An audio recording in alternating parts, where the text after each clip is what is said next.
Jamaica could be on the verge of reaping long-term gains in distance running following a landmark partnership with global powerhouse Kenya.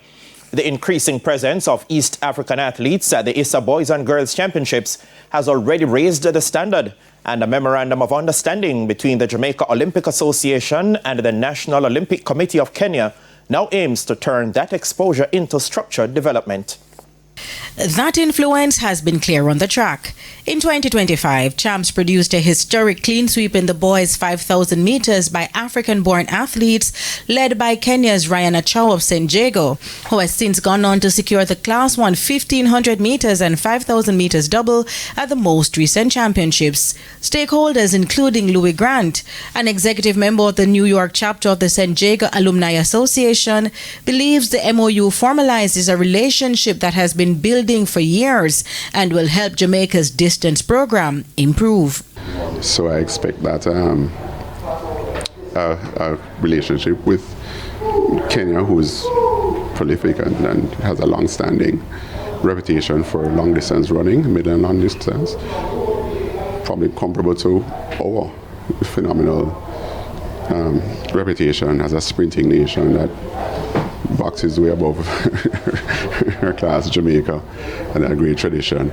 I think the sharing of ideas and cultures will move both parties in the right direction. Former standout Michael Williams says the collaboration should better position Jamaican athletes to compete at a higher level. I think it will help in the distance, meaning we'll get runners who will come out here and compete with these guys and help to push them and compete with them. Chris Samuda is the president of the JOA, while NOC president is Shadrach Maluki. But the fact that we have actually athletes here who are coming to school in Jamaica, training in Jamaica, and getting the expertise right here in Jamaica, it's just the beginning. This is what has culminated in us having these MOU, so that we can actually now formalize it and make it not one way. There'll be the exchange of expertise in track and field, both at the coaching level, and of course athletes will be transitioning between the two countries. But the MOU also deals with other sports as well, so it is in fact a very diverse memorandum of understanding. We'll be looking at the synergies in the respective sports to see where the strengths lie in our respective countries.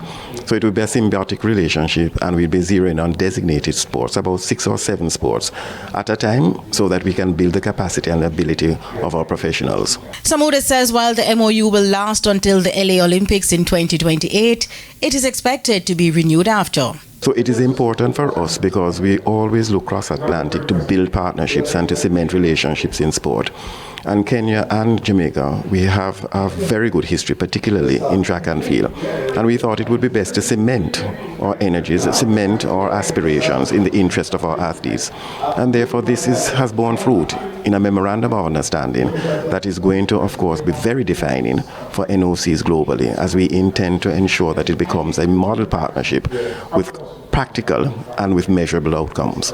And it's not only sports. As I said, it's also going to touch on cultural values, where you find Kenyans will learn the culture of Jamaicans, and Jamaicans will learn more about Kenyan culture. So by so doing, it becomes a long-term relationship. Also on hand for the signing was former Calabar standout Daniel England.